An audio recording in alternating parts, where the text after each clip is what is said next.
میں نے سورہ بقرہ کا تفصیل تو ہو ہی نہیں سکتی اور آیات کا چناؤ وہ بھی بہت مشکل ہے، تو اس کا جو ایک مرکزی خیال اور اس کا جو ایک مقصد تھا وہ میں نے آپ کو بتایا تھا کہ اس میں اللہ نے جو دو بڑی چیزیں بتائی ہیں کہ انسان کو اپنا خلیفہ بنایا، یہ استخلاف آدم، انی جاعل فی الارض خلیفہ، یہ اس کا بہت بڑا مضمون ہے۔ دوسرا مضمون ہے جو بہت بڑا ہے، وہ ہے قیادت کی تبدیلی۔ بنو اسرائیل کو اللہ تعالیٰ میں جعلنا منہم ائمۃ یہدون بامرنا لما صبروا وکانوا بآیاتنا یوقنون۔ اللہ نے بنو اسرائیل کے بارے میں فرمایا کہ ہم نے انہیں امامت بخش، لیکن جب وہ نافرمان ہوئے، یہ واحد قوم ہے بنو اسرائیل جنہوں نے نبیوں کو قتل کیا۔ کسی قوم نے میرے خیال میں اپنے نبی کو قتل نہیں کیا۔ یہ کم وقت واحد قوم ہے جنہوں نے انبیاء کو قتل کیا، بڑے بڑے انبیاء زکریا، یحییٰ جیسے، اور اپنے طور پر عیسیٰ علیہ السلام کو بھی انہوں نے سولی پہ چڑھا دیا۔ تو اللہ تعالیٰ نے اس کی سزا میں ان سے قیادت کو چھین کر اس امت کو عطا فرمائی۔ پہلے قبلہ تبدیل کیا، یہ ایک علامت تھی کہ قیادت بدلنے والی۔ پھر آیت اتاری وَكَذَلِكَ جَعَلْنَاكُمْ أُمَّةً وَسَطًا لِتَكُونُوا شُهَدَاءَ عَلَى النَّاسِ۔ یہ امامت ہے کہ ہم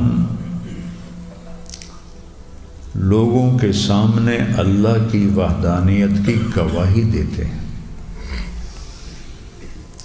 اور وَيَكُونَ الرَّسُولُ عَلَيْكُمْ شَهِيدًا، یہ بھی ہے اس کے ساتھ۔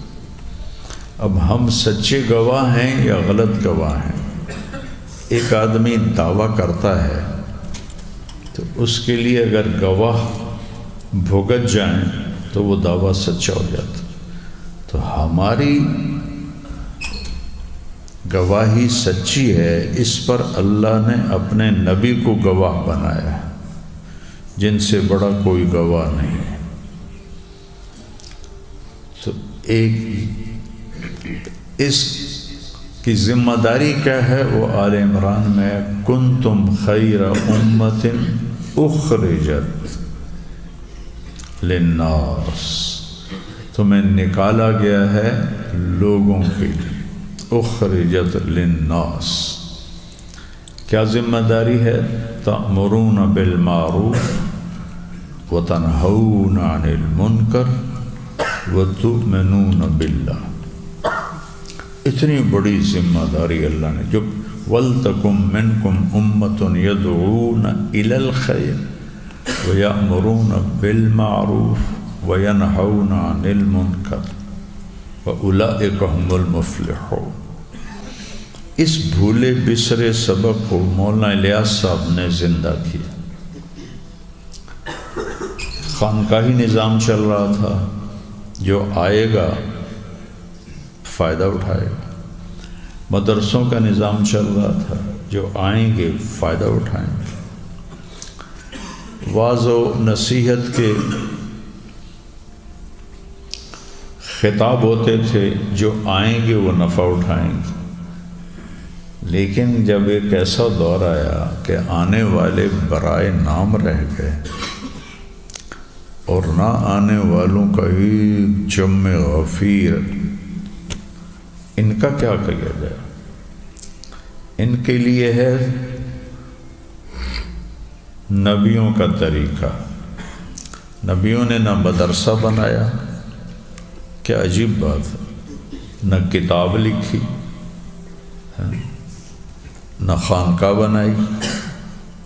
رب انی دعوت قومی لیلا و نہار. انہوں نے خود چل کے جا کے اللہ کا پیغام سنایا. قم، اپنا حبیب سے فرما یا ایھا المدثر قم فانذر وربک فکبر وثیابک فطہر والرجز فاہجر ولا تمنن تستکثر ولربک فاصبر. یہ جو قیادت بدلی اور امامت ملی. کیا امامت ملی ہے کہ ہم وسطہ پہ غور کرو. ایک مطلب تو ہے اعتدال والی امت ہے، اور جبوتی میں نے بیان کیا کہ اس سے ایک مطلب یہ بھی نکلتا ہے کہ یہ امت واسطہ ہے. پہلے جہاں نبی ہوتے تھے اللہ اور بندے کے درمیان واسطہ، جو انہیں اللہ کے یا قوم اعبدوا اللہ یا قوم اعبدوا اللہ ما لکم من الہ غیرہ. ہر نبی قوم میں جا کے، اب یہ امت ہے یہ انسانوں کو کہے گی یا قوم اعبدوا اللہ ما لکم من الہ غیرہ. نبیوں کی جگہ اب یہ واسطہ بنیں گے. ڈاکٹر شیخ فوزی تھے میرے بڑے پیارے دوست، فوت ہو گئے. قطر سوڈانی تھے، قطر کا پاسپورٹ تھا. شاعر تھے، بڑے لبیب ادیب. وہ مجھے بیان کے بعد میرے پاس آئے. میں نے کہا میں نے وسطہ کا یہ ترجمہ کیا ہے، ٹھیک ہے؟ کہنے کہ ٹھیک تو ہے، پر یہ قرآن ہے تو اس میں کوئی پیچھے مثال مل جائے تو وہ زیادہ احوط اور احتیاط والی بات ہے. باقی لغت کے اعتبار سے ٹھیک. میں جب واپس آیا تو میں نے پہلی دفعہ تفسیریں سنجیدگی سے اٹھائیں. تو مجھے تو کسی تفسیر میں ملا نہیں. تو وہ جو پہلی تفسیر ہے تفسیر طبری، ابن جریر رحمہ اللہ، بہت زبردست تفسیر ہے. وہاں میں نے اس کو دیکھنا شروع کیا تو وہ وسطہ اعتدال کچھ اور جو میں نے کہا تھا وہ آیا ہی نہیں. تو میرا دل بیٹھ گیا، لیکن کافی انہوں نے اس کو لمبا چلایا ہے.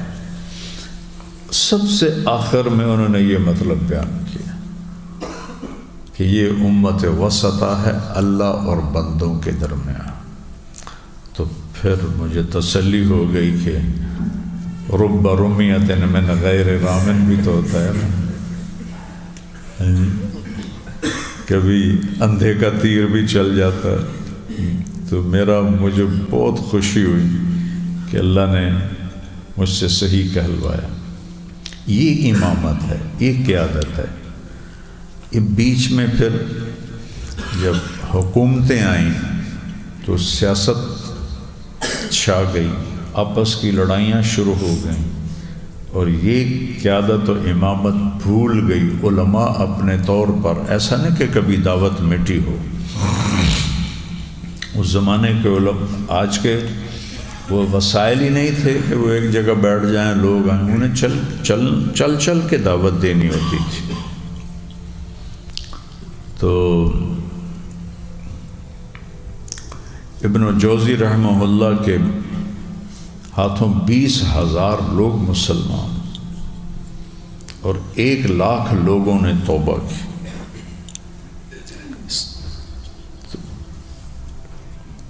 آج کا جمود نہیں تھا اس وقت. تو یہ اللہ نے ہمیں ذمہ، اس کو مولانا الیاس صاحب رحمہ اللہ پر اللہ نے القاء کیا. ان کی بس کی بات ہی نہیں تھی کہ وہ ایک نئی چیز کو اس طرح لے کر آئیں. تو اللہ کی طرف سے القاء ہوا، الہام ہوا، خواب ہوا. مکے 1926 میں مایوس ہو کر چلے گئے تھے کہ اصلاح کی کوئی صورت نہیں، تو ہجرت کر لی اپنے شیخ مولانا خلیل احمد کے ساتھ مدینہ، اور میں یہیں مروں گا۔ وہاں اللہ کے نبی خواب میں آئے کہ میرے پاس آؤ، تو حضرت مدنی کے بڑے بھائی تھے، وہ بہت، حضرت مدنی تو ہجرت کر کے آ گئے تھے، وہ وہیں رہے، حبیب ان کا نام تھا، وہ بہت زیادہ ان کے تعلقات ہو گئے سرکاری لوگوں سے۔ تو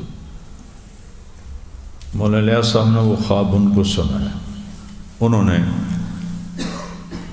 مزار مبارک کے جو تھے مسئول ان کو بلا کر کہا کہ شخص کو جالیوں کے اندر بھیجو، تو 3 راتیں وہ جالی اور دیوار کے درمیان سوئے۔ ان 3 راتوں میں یہ سارا کام ان کے سامنے پیش کیا گیا، ورنہ تو لوگ تصوف کو دیکھا تھا، تصوف کو لے کے چل رہے تھے، مدرسوں کو دیکھا تھا، مدرسوں کو دیکھ کے چل رہے تھے، ایک دم یہ شروع کر دیا اور پھر کن کے پیچھے، میواتیوں کے پیچھے۔ مشکل ترین قوم۔ تو یہ امامت کی ذمہ داری ہے۔ پھر ایک بات اور کہنی تھی، قرآن میں یسألونک 15 دفعہ آیا ہے، 2 دفعہ تو کافروں کا یسألونک عن الجبال فقل ينسفها ربی نسفا، اور یسألونک عن الساعة ایان مرساها فیما انت من ذکراها۔ باقی 13 یسألونک صحابہ کے سوال ہیں، ہر یسألونک کے بعد قل ہے، سوائے یہ جو آخری یسألونک آتا ہے ایان مرساها، یہاں قل نہیں ہے۔ باقی ہر جگہ اللہ قل کو لائیں کہ میرے نبی یہ پوچھتے ہیں اہلا، قل آپ کہیے، اس کا یہ حکم۔ یہ آپ سے پوچھتے ہیں یسألونک عن الیتامی، آپ فرمائیے، اس کا یہ حکم ہے۔ یسألونک عن الانفال، آپ فرمائیے، اس کا یہ حکم ہے۔ یسألونک عن المحیط، آپ فرمائیے، ان کا یہ حکم ہے۔ تو اس طرح یسألونک کے ساتھ قل ہے۔ روزے کی بات آتے آتے فمن شہد منکم الشہر فلیصم ومن کان مریضا علی سفر فعدۃ من ایام اخر یرید اللہ بکم اليسر ولا یرید بکم العسر۔ اللہ کتنی تسلی دے رہا ہے کہ دین آسان ہے، مشکل نہیں ہے۔ وَلِتُكَبِّرَ اللَّهَ مَا هَدَاكُمْ وَلَعَلَّكُمْ تَشْكُرُونَ يُرِيدُ اللَّهُ بِكُمُ الْيُسْرَ وَلَا يُرِيدُ بِكُمُ الْعُسْرَ وَلِتُكَبِّرُ اللَّهَ مَا هَدَاكُمْ۔ آئے کیا وَلَعَلَّكُمْ تَشْكُرُونَ۔ اس کے بعد ایک آیت عجیب، جس کو جملہ معتذرہ نہیں کہتے، معترضہ، نہ اس کا روزے سے تعلق ہے نہ رمضان سے تعلق ہے۔ وَإِذَا سَأَلَكَ عبادی انی فإنی قریب۔ عجیب ہے جی۔ یسألونک قل، یہ آپ سے پوچھتے ہیں، آپ کہیے۔ یہاں صحابہ نے پوچھا اللہ کے بارے میں، مہینہ ہے روزوں کا، تو اللہ نے کیا خوبصورت بات کی۔ وَإِذَا، وَإِن وقتی ہے، وَإِذَا ہمیشہ کے لیے ہے، جب بھی، جہاں بھی، جیسا بھی میرا بندہ پوچھے میرے بارے میں۔ عبادی کو پہلے ذکر کیا، انی کو بعد میں، اپنے آپ کو بعد میں، اور عباد کو پہلے۔ اللہ کو اتنے پسند آیا کہ انہیں پروٹوکول دیے، پہلے انہیں۔ عربی میں جو محاورہ ہے، من طارق جمیل الی الشیخ رمزی، یہ طریقہ ہے۔ من رمزی الحبیب الی شیخ زبیر، یہ اسلوب ہے۔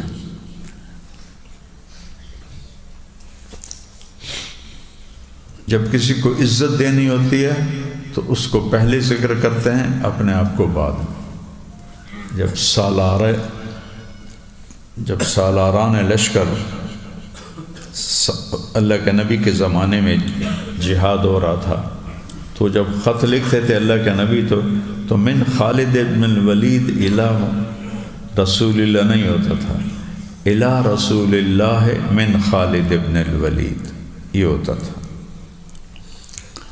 اسی پر تو کسرا نے خط پھاڑا، یہ کون ہے، اپنا نام پہلے لکھ دے، من عبداللہ محمد الرسول اللہ، میرا نام بعد میں لکھتا ہے۔ اس نے آگے سنا ہی نہیں، خط پکڑ کے پھاڑ کے پھینک دیا۔ اور حیثیت کیا تھی اس کی نظروں میں؟ یمن میں اس کی حکومت تھی، وہاں کے حاکم کو کہا 2 سپاہی بھیجو اور اس کو پکڑ کے لاؤ، یہ حیثیت تھی اس کی۔ تو حضرت عبداللہ بن زبیر اور حضرت معاویہ رضی اللہ عنہما کی زمین کٹھی تھی، تو وہ جو بننا جس کو کہتے ہیں وہ ایک تھا، وہ تو کبھی وہ ٹھیک کرتے آگے پیچھے ہو جاتا ہے، ہمارے بھی ہو جاتے ہیں، لوگوں کے ہمارے اندر آ جاتے ہیں، ہمارے ان کے اندر چل جاتے ہیں، کوئی جان بوجھ کے نہیں ہوتے، وہ اندازے سے ہوتا ہے۔ تو ان کے غلاموں نے جان بوجھ کے تو نہیں کیا ہوگا، غلطی سے وہ کافی اندر چلے گئے عبداللہ بن زبیر کے۔ تو انہوں نے اب حضرت معاویہ کو خط لکھا کہ تیرے غلام میری زمین پر قبضہ کر رہے ہیں، انہیں سمجھا لو کہ یہ زیادتی چھوڑ دیں ورنہ میں تم سے نمٹ لوں گا۔ اب کہاں 90 لاکھ مربع میل کا حکمران اور کہاں ایک عام شہری، رتبے میں تو عبداللہ بہت اونچے تھے۔ معاویہ نے پڑھا تو یزید کو بلایا، کہا یہ خط پڑھو، اس نے پڑھا، کہا کیا جواب ہے؟ کہا جواب نہ دو، ایک فوجی دستہ بھیجو جو اسے زنجیروں میں باندھ کے لائے اور آپ کے سامنے پٹخ دے، اسے پتہ چلے کہ امیر المومنین سے بات کیسے ہوتی۔ یعنی کہ ٹھیک، میرے پاس اس سے اچھا جواب ہے۔ تو اب لکھنا تھا من عبداللہ امیر المومنین معاویہ ابن ابی سفیان، انہوں نے لکھا الی عبداللہ ابن الزبیر نہیں، الی ابن حواری الرسول۔ بہت حلیم ہستی تھے حضرت معاویہ رضی اللہ عنہ، بہت حلم تھا۔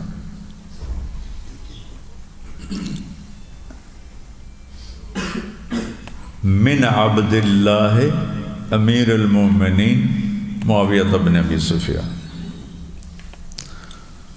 آگے لکھا کہ مجھے آپ کی شکایت کا پتہ چلا ہے، میں اس پہ معذرت خواہ ہوں، اور اس کے ازالے کا ایک ہی اب مجھے حل سمجھ میں آیا کہ وہاں جتنی میری زمین جائیداد بمیں ساری چیزوں، غلاموں اور اس کے علاوہ جو اسباب زراعت سب آپ کی ملک، آپ کو ہدیہ، آپ اس کے مالک ہیں، اس کے بعد کوئی شکایت ہو تو ضرور یاد فرمائیں۔ تو جب آیا نا خط انہوں نے پڑھا، کہنے لگے معاویہ یہی تیری باتیں ہیں جس نے تجھے سردار بنا دیا، یہی تیری باتیں ہیں جس نے تجھے سردار بنا دی۔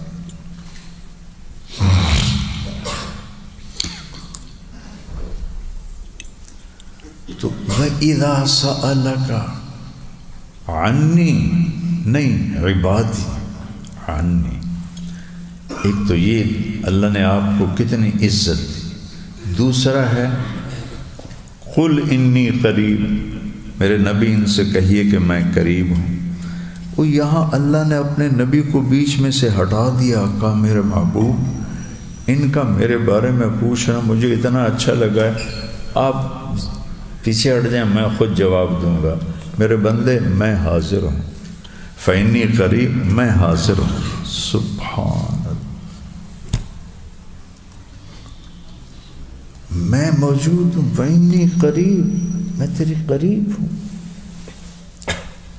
کس کمال کی بات!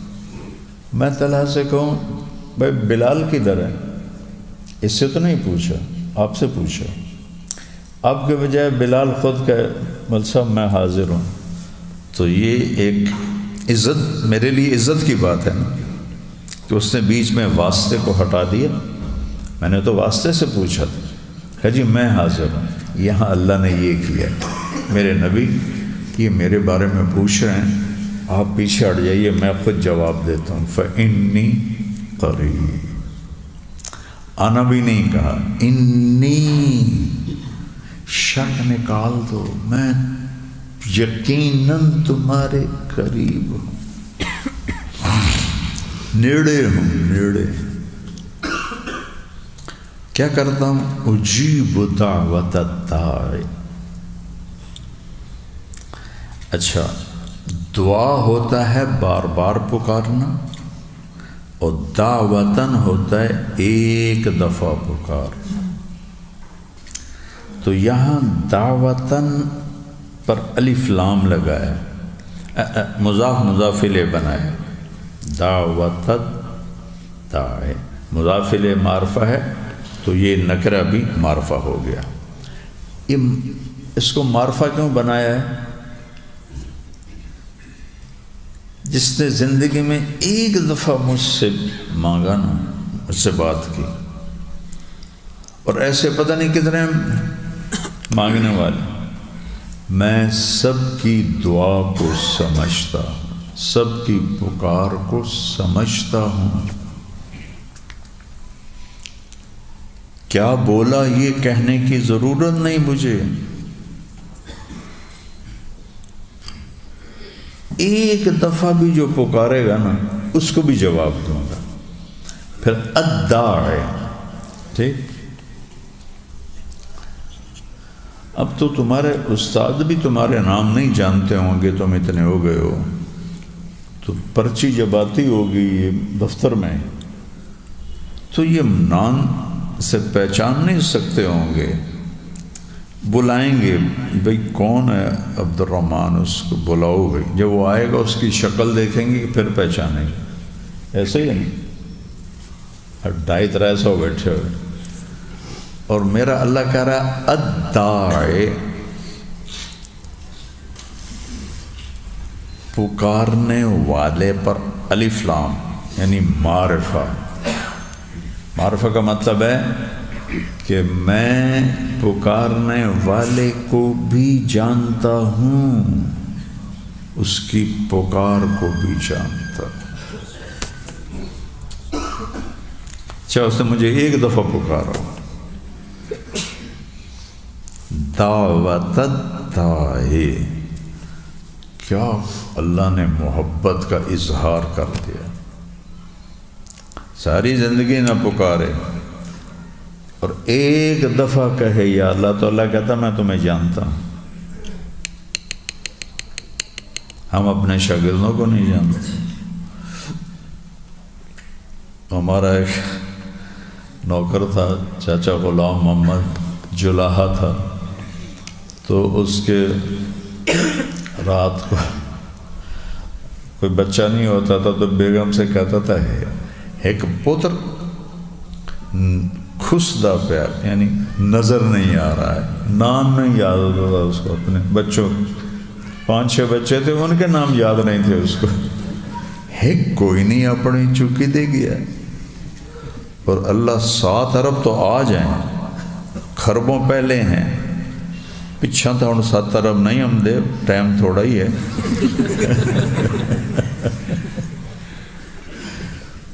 تو میں اس کے علم پہ قربان جاؤں جو مجھے دیکھ رہا ہے، آپ کو دیکھ رہا ہے، کہتا ہے ایک دفعہ جو پکارے گا اس کی پکار کو بھی جانتا ہوں، اس کو بھی جانتا ہوں۔ اذا دعان، کوئی ٹائم مقرر نہیں ہے، جب بھی پکارے۔ اب ملنے والے میرے اتنے ہوتے ہیں کہ میں نے پرچی لگا دی، بھی جو آئے اس سے لکھواؤ کون ہے، کہاں سے آیا، پرچی اندر بھیجو، میں دیکھوں گا، اگر کوئی ہوا میرا جاننے والا تو ملوں گا، نہیں ہوگا تو معافی مانگ لوں گا، چونکہ اکثر 99% سائل ہوتے ہیں، ملنے والے نہیں ہوتے، ضرورت مند ہوتے ہیں، اور میرا دل ہے کہ جو آئے اس کو خالی نہ بھیجوں۔ لیکن قلت لا اجد ما احملکم علیہ، کائنات کے سردار محمد مصطفیٰ کے پاس صحابہ آتے ہیں کہ ہم نے تبوک میں جانا ہے، اور وہ فرما رہے ہیں میرے پاس تو کچھ ہے نہیں، میں تمہیں کیا دوں۔ تو طارق جمیل گندگی کے کیڑے کی کیا مجال ہے؟ تو اکثر چونکہ وہ مانگنے والے ہوتے ہیں تو پھر میں باہر اندر سے ہی معذرت کر دیتا ہوں۔ تو میرا اللہ کہہ رہا ہے اذا دعان، جب پکارو گے، جس وقت پکارو گے، رات کو، دن میں، صبح میں، جس زبان میں پکارو گے۔